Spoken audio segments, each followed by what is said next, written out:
Welcome to the OK Let's Learn podcast. This is two podcasts in one. One where we dive into tons of interesting topics and books, and another where we just dive into tons of interesting topics. My name is Kevin O'Keefe. So today, let's learn all about rabbits. Yes, bunnies. Yes, we all know them. They're furry, they're cute, they're out in our lawn chewing up our grass, and you know what? They're multiplying all over the place. They're so prevalent in our culture throughout the United States and throughout the world. But do we really know what rabbits are all about? So stay tuned. Okay, let's learn all about rabbits. I mean, first up, our society, rabbits are all over the place. Bunnies. I mean, I'm thinking as I'm researching this episode, here we go, down another rabbit hole. And then, of course, I realize there's another reference to rabbits. I mean, listen, you think of rabbits, what do you think of, right? In our culture, you're thinking, all right, Bugs Bunny, Peter Rabbit, the Easter Bunny. You could even go back to before Mickey Mouse, there was Oswald the Rabbit. And of course, Thumper and Bambi. And for a different generation coming up, you also had Roger Rabbit. But why am I doing an episode on rabbits today? Because in addition to my cicada killer wasp, I also now have baby rabbits around my pool area. I have a little patch of grass. And of course, what did Jasper find as well? In addition to going crazy with these wasps, he goes over to the grass area and he's sniffing around, going crazy. And of course, there's this little oval-shaped hole in the ground. And I knew right away there's baby rabbits down there. And of course, I put two and two together. I seen Mama Bunny hopping around the property. I mean, I wasn't thinking anything, but of course, yep, there we go. We got a lot more bunnies on the way here at the O'Keefe household. So now we got to keep Jasper away from the pool, period. Jasper, in case you don't know, is our 3-year-old Cavapoo dog who just drives us crazy. And hey, the other thing about rabbits, we had Mrs. O'Keefe and I, prior to Ryan and Lauren coming along, we had Spooner and Scooter, 2 dwarf bunnies. They lived with us in our condo for 5 years. And then I've got a good friend, Amy, who's lived with bunnies her whole life. And boy, can we talk about so many different aspects of rabbits. So let's tackle first, what's up with rabbits, bunnies? And then there's hare, the tortoise and the hare, right? What's the difference? Well, up front, a bunny is a rabbit. The bunny was just a nickname that was given over the years. A hare, completely different than a rabbit. And I'll say this too, a lot of people believe that the bunny, the name bunny, came from the fact, no, that's a baby rabbit. No. As a matter of fact, you talk about trivia and trying to impress your friends. What's an adult rabbit called? A buck. What's a baby rabbit called? A doe. Wait a minute. I thought that was just deer. Well, guess what? Not only is it deer and rabbits, but there's these names are for goats, antelopes, kangaroos, and even mice, gerbils, and guinea pigs. So you say, what is an adult rat called? It's a buck. Get out of here. Yep, but it's true. So getting back to hares, hey, other than the tortoise and the hare, here's the thing. Hares are bigger and they're heavier than rabbits.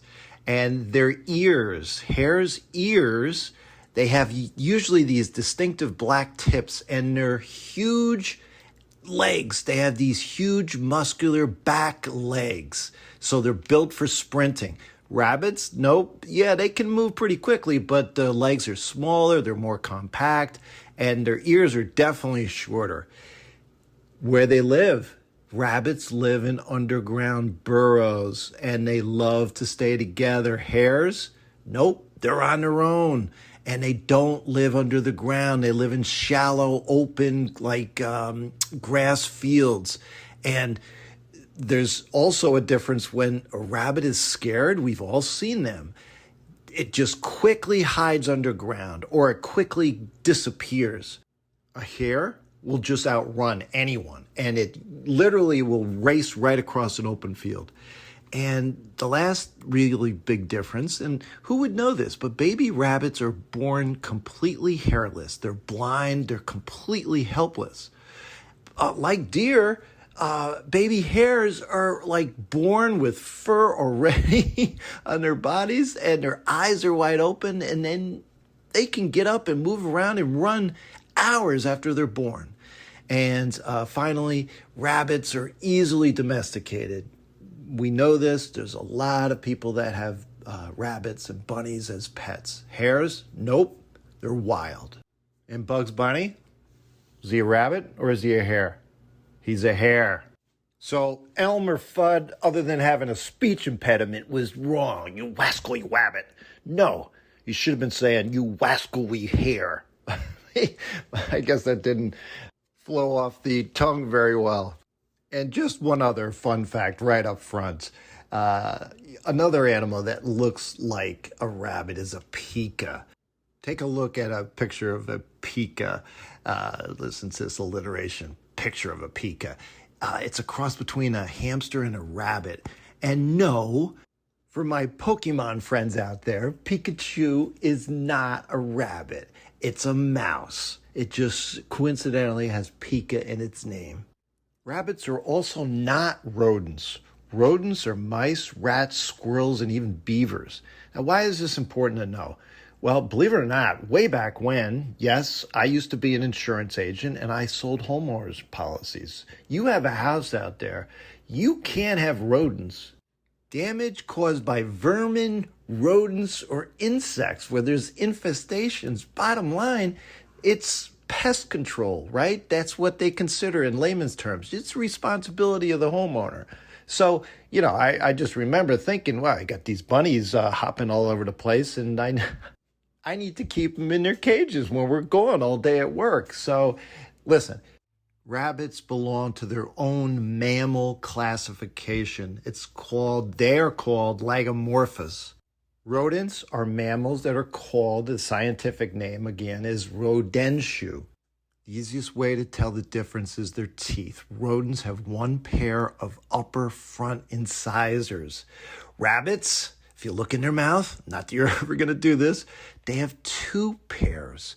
A large pair in front and a smaller pair hidden directly behind them. Those extra teeth help them chew through the tough grasses and plants all day long. And I mentioned they're mammals. That means they have fur, they're warm-blooded, and yes, their moms produce milk for their babies. How many species of rabbits do you think are out there? How about 300 different breeds of domestic rabbits? There's only 30 species of wild rabbits and hares. Crazy. You would think it would be the opposite. These guys live on every continent on the planet. And just to give you some, just a few of the 300, listen to these different rabbits. You got the European rabbit, the desert cottontail, the mountain cottontail, the swamp rabbit, the snowshoe hare, the Arctic hare, and the marsh rabbit. Again, the rabbits and the hares are not the same animal. Now, when you picture your normal rabbit out there in your yard, hopping around, yeah, you know what that is? That's the eastern cottontail. And obviously, it's because it's got this little cotton ball as its tail. And it loves suburbia. I mean, think about it. It's got everything it needs. It's got our grass it can feed on. It's got our gardens it can feed on. It's got our shrubs for hiding. It's really paradise, the average suburban home. And yes, they're all over the place. The rabbits we know are, generally speaking, 2 to 4 pounds. They're roughly 15 to 19 inches long. Their fur, it's brown or gray, and that fur definitely acts as camouflage. They're belly very often is white. Their tail is white underneath. Their eyes, they sit high on top of the sides of their head, and that gives them a 360-degree ability to look everywhere. As we know, their nose, it never stops twitching. So obviously, their senses are really impeccable. Those ears, they can rotate on their own. And yeah, they pick up the tiniest sound long before there's any issue with predators. Now, the eastern cottontail, where do they live? Again, we're talking about the rabbits that we all see in our yards. No, they actually don't live in underground burrows.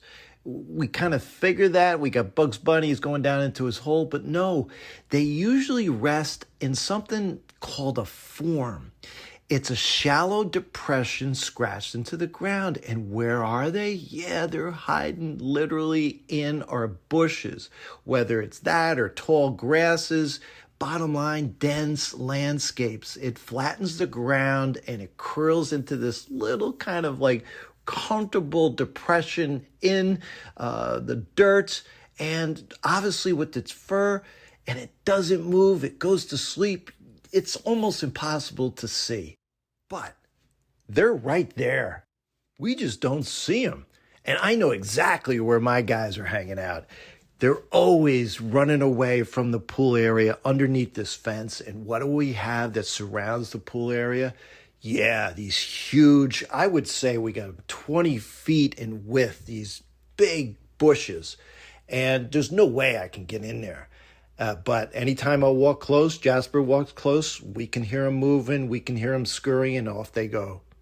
So what are they doing all day long? Well, believe it or not, they're not active during the day, which is the case for a lot of animals that I've done on my podcast. I'm thinking of the red fox in particular. They're active in the early morning hours and at dusk, and they're eating. And if they're not eating, they're trying to make sure that they don't get eaten. If it senses danger, it freezes. You've seen this, right? That's its first go-to defaults. But then what does it do? Yeah, it sprints and it runs away. They can run up to 30 miles an hour and zigzag unpredictably to confuse anybody. And no doubt our previous dog, Rusty, he would just dart. I didn't have Rusty on a leash, and it would take me, in some cases, like 10, 15 minutes just to track him down because he's going after these rabbits. What do they eat? Well, they're herbivores, which means they only eat plants. They don't eat meat. And yeah, their menu changes with every season. Spring and summer, they're mostly eating grass, wildflowers, any kind of weeds. In the fall, it's definitely leaves and stems and seeds. And yeah, even in the winter, they're chewing on twigs and bark. And we know they love gardens. Oh my goodness, Mr. McGregor, he wasn't happy. So the next time you see them out in your grass and chewing away, hey, have pity on them. This just isn't about them eating and having a good time. They have to keep chewing because if they don't, their teeth will literally kill them. If you have rabbits at home, I distinctly remember this. We constantly had to get hay for them to chew. Listen to this. Their teeth grow 2 to 3 millimeters every single week. In the wild, they survive right on this tough grass. And the grass is filled with the silica, which is like this natural sandpaper.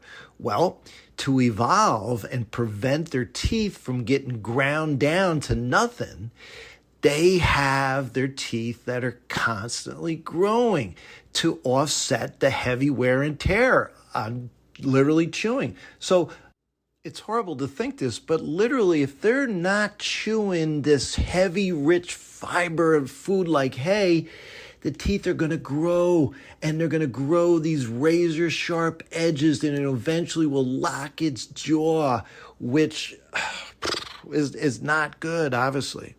And we got to talk about this. Its digestive system. Yeah, when we had our dwarf rabbits, they would hop around. And I know this is a little disgusting. They would hop around and they would leave this trail of Cocoa Puffs, these little tiny little pellets, right? Yeah, that's right. But they have these other type of droppings. They're called cecotropes. And yeah, you would never see them leave these droppings behind because they're actually eating them.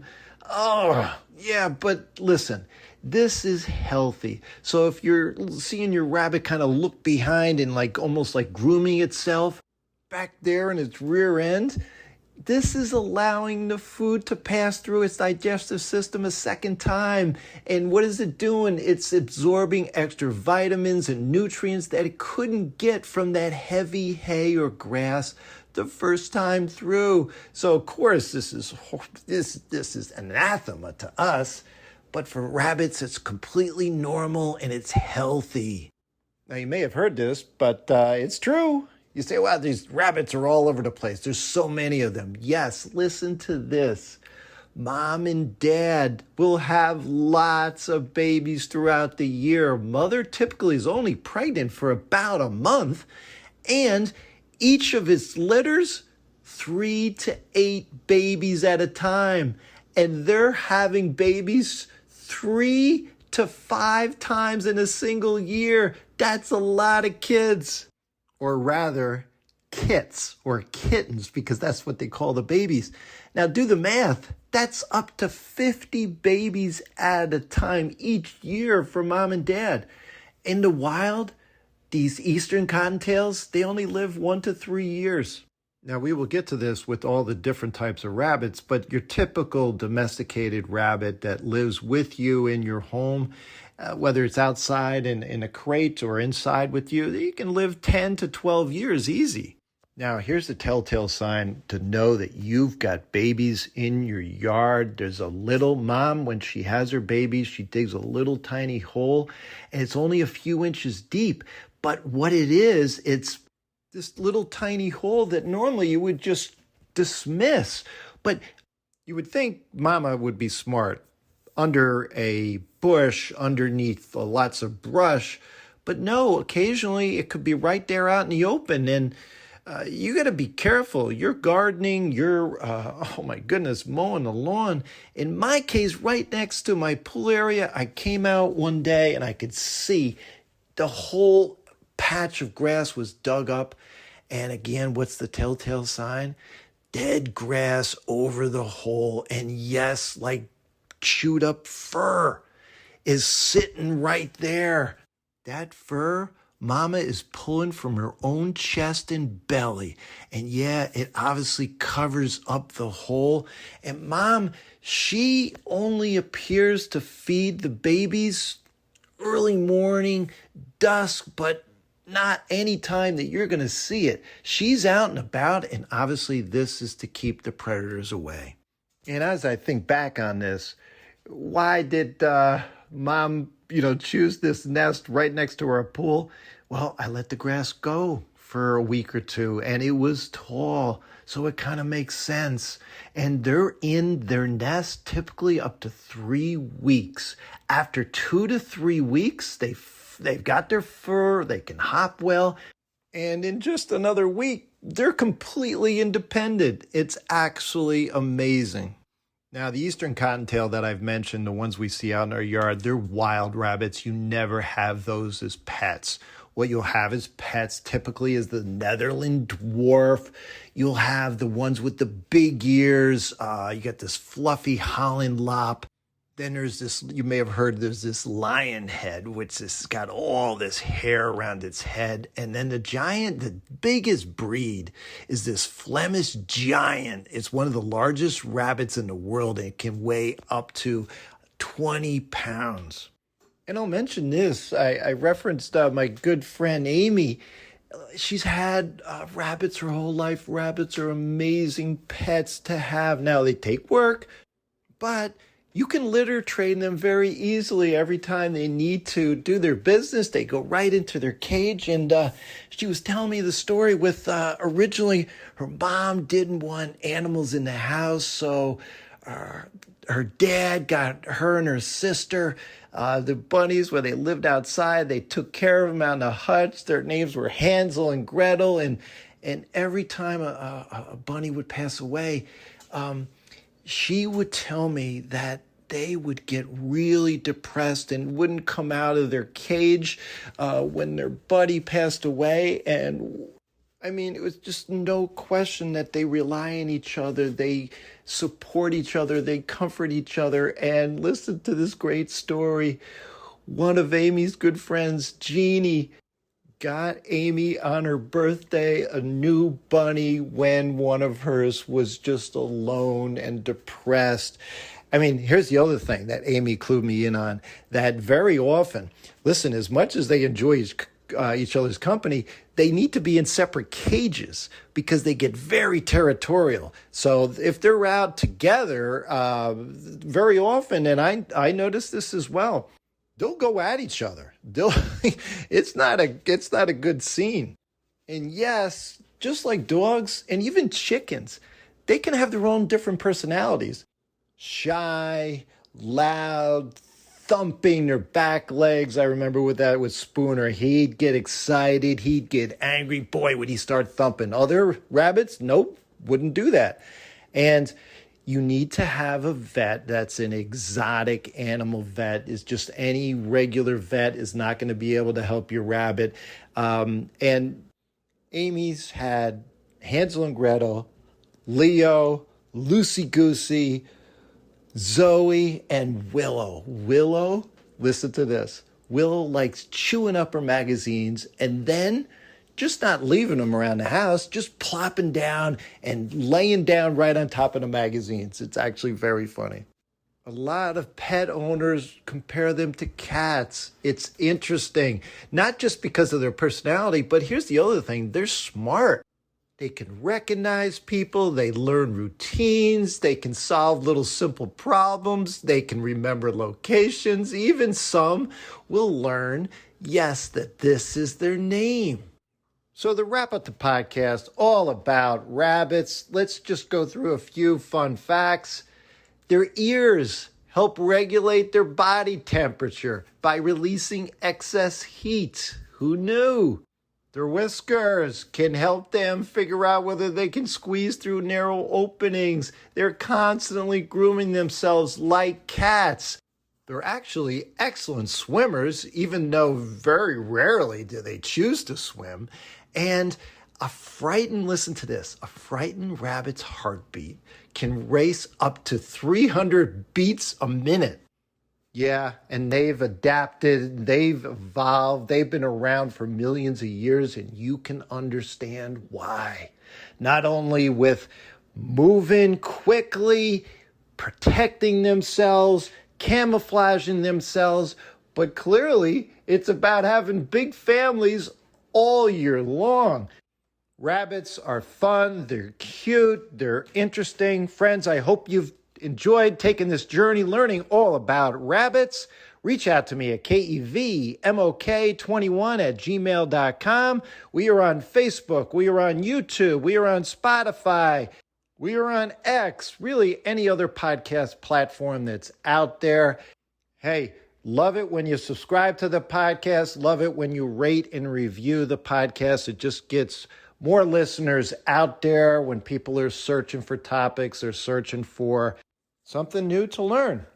So, until next time, have fun and keep learning.